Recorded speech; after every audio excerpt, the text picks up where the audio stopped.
Hi, everyone, and thanks for joining us on America's Report. I'm Christina Awile. It looks like Donald Trump is getting ready to jump back on Twitter and Facebook after Trump's campaign apparently wrote a letter to Meta, which is Facebook's parent company, asking them to unblock his account. The campaign wrote that they believe, quote, the ban on President Trump's account on Facebook has dramatically distorted and inhibited the public discourse. According to a report, Trump's campaign didn't threaten to sue if his account wasn't given back to him, but instead talked about the importance of free speech, asking for a meeting to discuss President Trump's prompt reinstatement to the platform.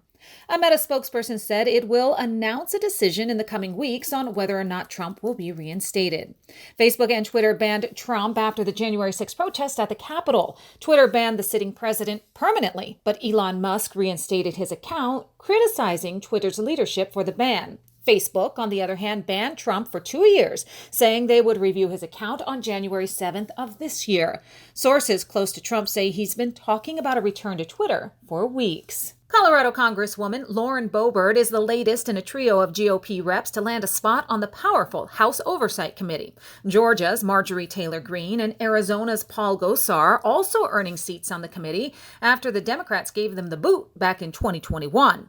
The committee, chaired by Congressman James Comer, is already gearing up for numerous investigations into the Biden administration and Joe Biden himself, including a probe that's looking into Biden's mishandling of classified documents.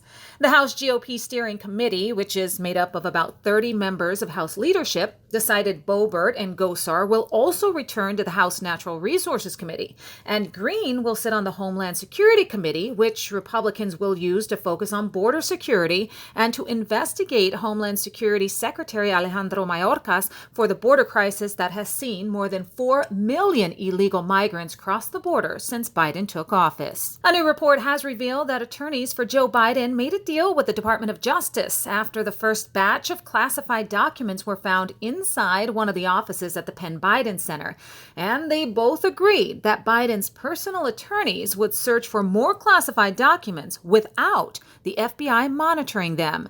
This, of course, is raising red flags with Republicans who are asking why Biden's DOJ did not oversee the search for his stashed classified documents while it raided President Donald Trump's private home to look for the same.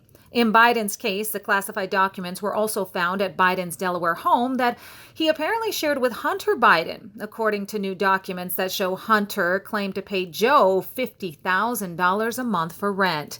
The report said that Biden lawyers were able to avoid FBI involvement because they turned over the first batch of documents voluntarily. But critics say Biden's personal attorneys, who do not have security clearance, should not have been allowed to search for classified documents on their own, and say that the DOJ and FBI have been compromised and weaponized for political gain and bias. Taking a stand for his personal beliefs, Philadelphia Flyers defenseman Ivan Provorov refused to take part in his team's warm-ups on Tuesday night because the team was being made to wear Pride-themed jerseys and use sticks wrapped in rainbow Pride tape.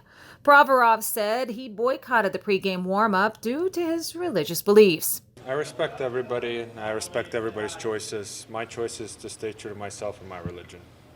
That's all I'm going to say. How do your religious beliefs? Like I said, that's all I'm going to comment on that. If you have any hockey questions, I would answer those. However, as expected, some media members wanted to push the issues, but Provorov set them straight. Ivan, did you have any concern that not participating in warm-ups would affect your status for the game? Did you not hear what I just said? Can you respect that? The team and the coach backed Provorov's decision. The 26-year-old was the youngest Philly player to win the Barry Ashby Trophy, which is given to the Flyers' most outstanding defenseman. He also recently signed a $40.5 million contract. A California county sheriff said today that a shooter stood over a 16-year-old mother clutching her 10-month-old baby and shot and killed them assassination style. Mike Boudreau said, quote, none of this was by accident during a news conference, adding that it was deliberate, intentional, and horrific. The shooters stood over the top of the 16-year-old mother and fired rounds into her head. The 10-month-old infant also suffered from the same attack.